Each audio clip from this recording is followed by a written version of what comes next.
Salut les mecs, on se retrouve dans une nouvelle vidéo. Une vidéo dans laquelle je vais parler un petit peu des trois façons que j'avais pour appréhender la liquidité. Et, euh, et juste avec le gold, vous allez voir que on va observer ces trois façons. Et je ferai aussi une petite analyse de ce qui va se passer cette semaine. Il me semble que hop, j'en avais parlé vite fait sur mon Telegram de ce que je pensais de ce qui allait se passer. Enfin bref, on s'en fout. C'était juste pour vous le montrer. Après, c'est vrai que je partage mes analyses là-dessus, mais au final, enfin bref. Donc, les trois façons que j'ai d'appréhender la liquidité, c'est simple. Donc les deux premières, je pense que vous savez très bien. La première, c'est euh, d'aller, enfin euh, de prendre ta position une fois qu'on a chopé ta liquidité. Par exemple, là, j'avais ma liquidité, hop, ça sweep. Tu peux à minima choper une réaction, comme par exemple ici, tu vas regarder la hop, cassure, bam, on revient dans cette OB ici, hop, bon ça fait un peu beaucoup de schéma, mais on revient dans cette OB ici, donc il y a potentiellement des gens. Moi, comme vous savez, avec mon BHTF, je suis totalement haussier, donc forcément, j'allais pas garder ma vente jusque tout en bas, tu vois. Et donc ici, c'était possible de trader la réaction, surtout que ça arrivait dans un timing super intéressant. Donc ça, c'est la première façon de faire. Donc de trader la réaction d'une liquidité. On a une autre façon aussi qui est intéressante. C'est par exemple la position qu'on avait ici, que je vous avais montré, il me semble. C'est-à-dire que, alors attendez, hop, cette fois-ci, bon, tant pis, c'est pas grave, on laisse comme ça.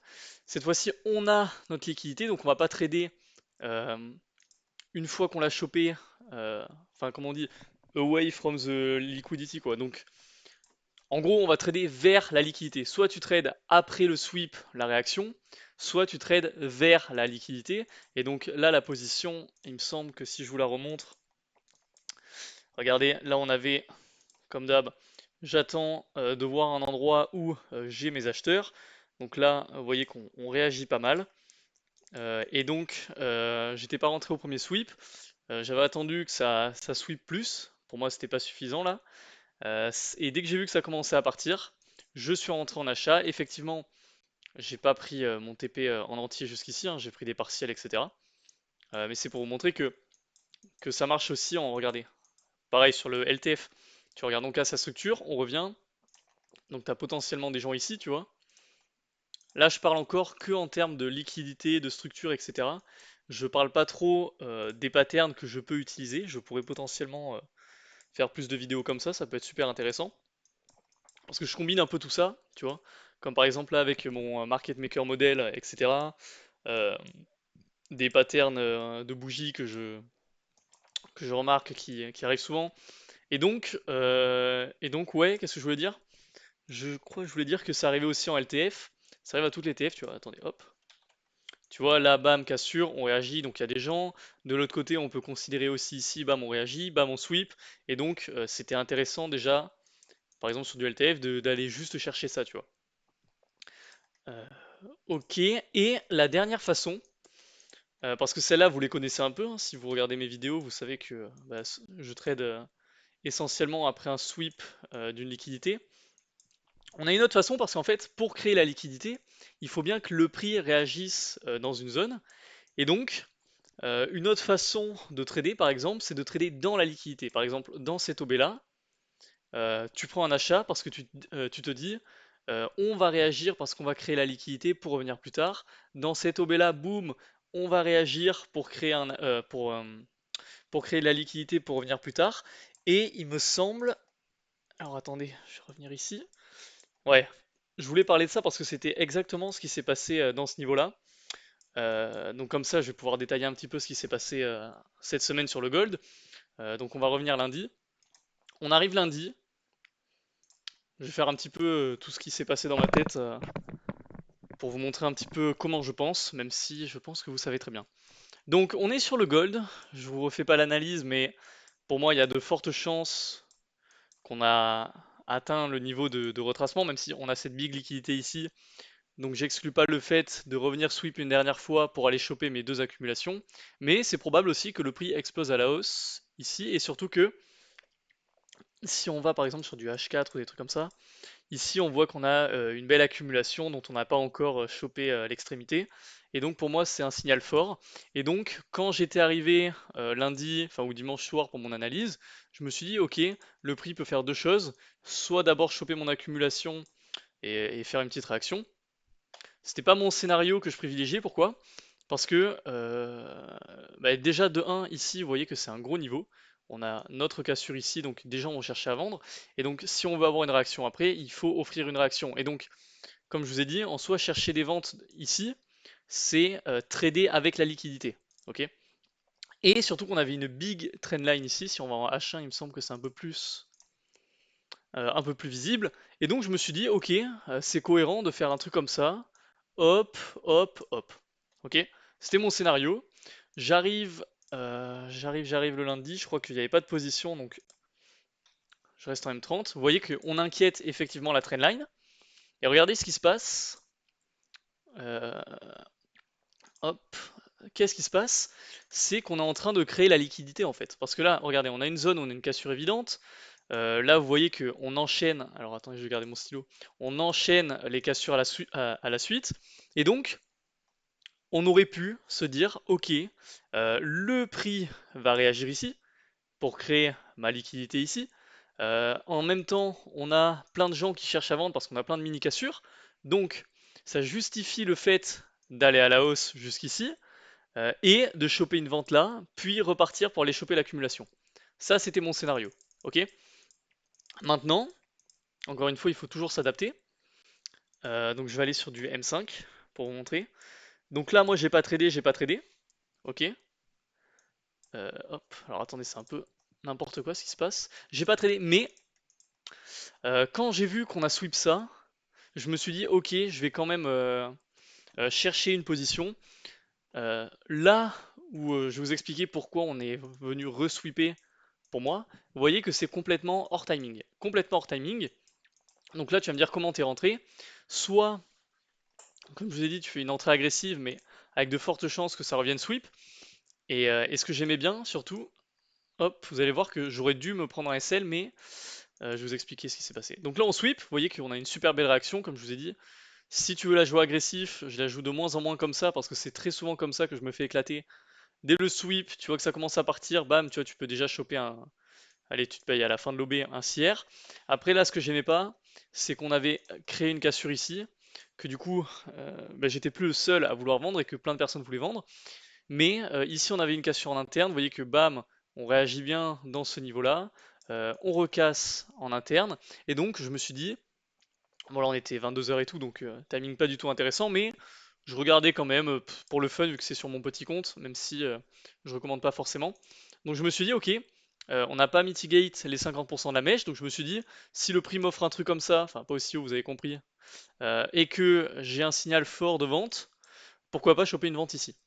Ce qui s'est passé, par chance, bien sûr, c'est que avec mon broker, avec mon broker, vous savez, de 23 heures à minuit, le prix se stoppe et le prix a fait enfin, comment dire, a fait un slippage et il a explosé ici. C'est-à-dire que j'ai même pas essayé de chercher une vente ici parce que le prix a explosé ici.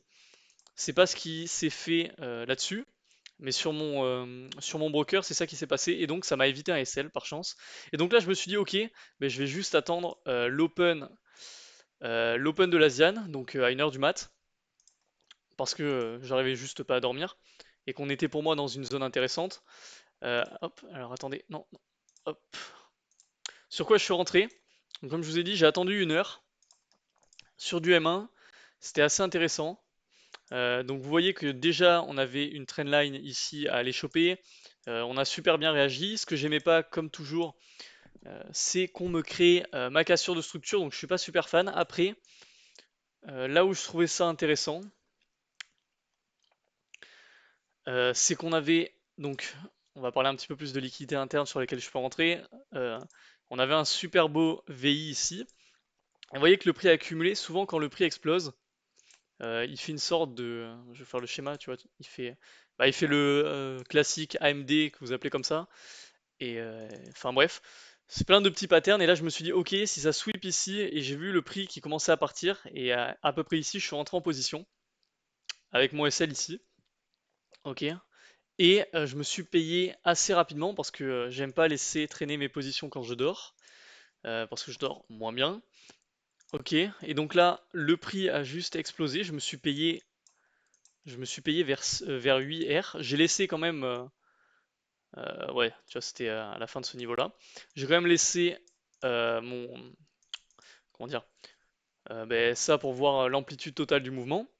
Et donc, quand je me lève le matin, donc je vois qu'on a super bien réagi dans cette OB, mais je pensais, honnêtement, vous allez voir pourquoi ici je me suis pris un BE pas terrible.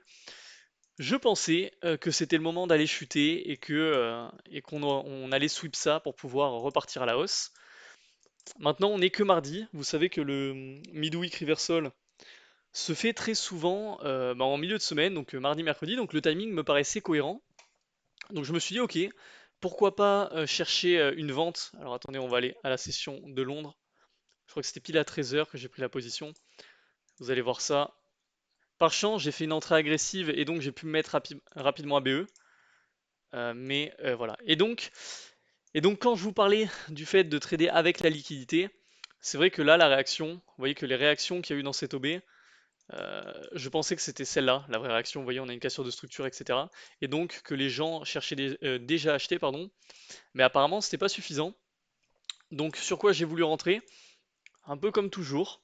Je me suis dit, ok, là le prix est en train de me créer une accumulation. Euh, ça va pas forcément aller choper toute la liquidité parce qu'en fait, pour moi, si le prix faisait ça, tu vois, hop, il sweep ici et il part. On garde tout ça comme liquidité, un peu comme une accumulation, et donc ça justifie le fait de revenir plus tard, tu vois. Je me suis dit un peu ça.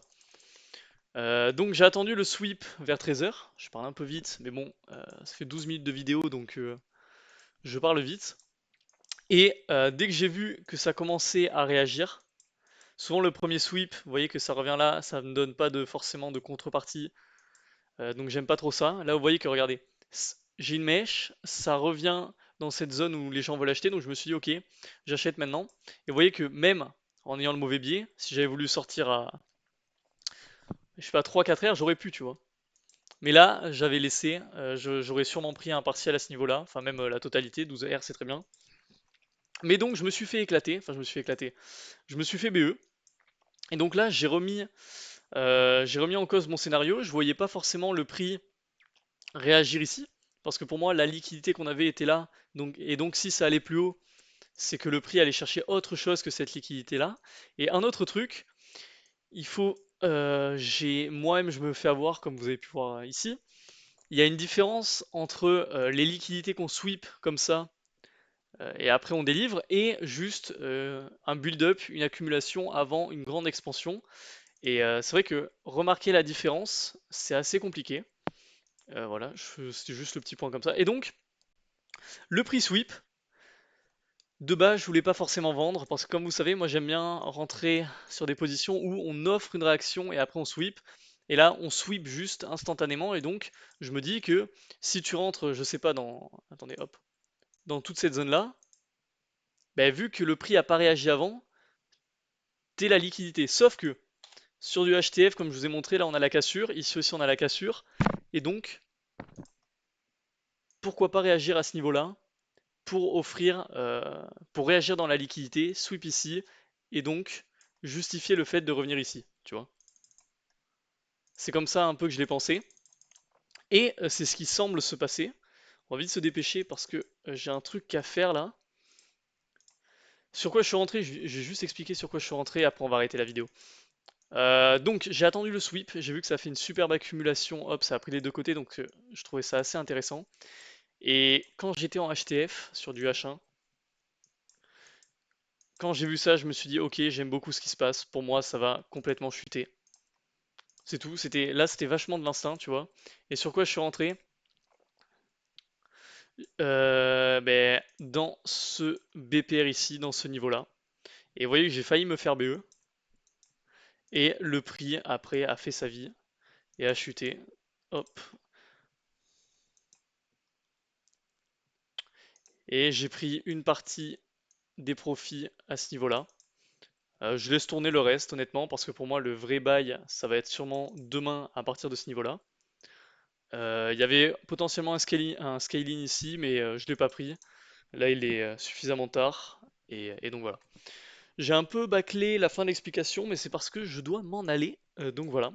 J'espère en tout cas que vous aurez appris quelques trucs, que peut-être euh, ben, le fait que j'explique un petit peu comment je pense, etc., ça peut vous aider. Et puis voilà, c'est vrai que je détaille pas trop tout ce qui est OB, sur quoi, qu'est-ce que je considère comme un OB, les petits patterns sur lesquels je rentre, ce genre de trucs. Là, je parle beaucoup de liquidité et de la façon dans laquelle le prix bouge, parce que pour moi, en soi, regardez, si tu te dis que là, c'est potentiellement de la liquidité, tu vas aller chercher des ventes, et du coup, tu auras de grandes chances d'avoir un bon biais, peu importe sur quoi tu rentres, par exemple, après la cassure, tu rentres ici, ou ce genre de truc, donc en soi, l'entrée a peu d'importance. Moi, je sais que j'ai travaillé cette façon de faire pour essayer de raffiner mes SL au maximum, quitte à me faire éclater de nombreuses fois, tu vois. Par exemple sur l'US30, là c'était pas mal, mais c'était où? C'était vers là où je m'étais fait éclater, il me semble. Enfin non, quoique ça avait offert un bon truc, mais je crois que j'avais pas voulu me mettre à BE et du coup le prix était revenu. Enfin bref. Je m'éparpille, je pense qu'il est temps d'arrêter la vidéo là-dessus. Je vous souhaite une bonne fin de semaine. Comme d'hab, plein de TP et surtout, amusez-vous.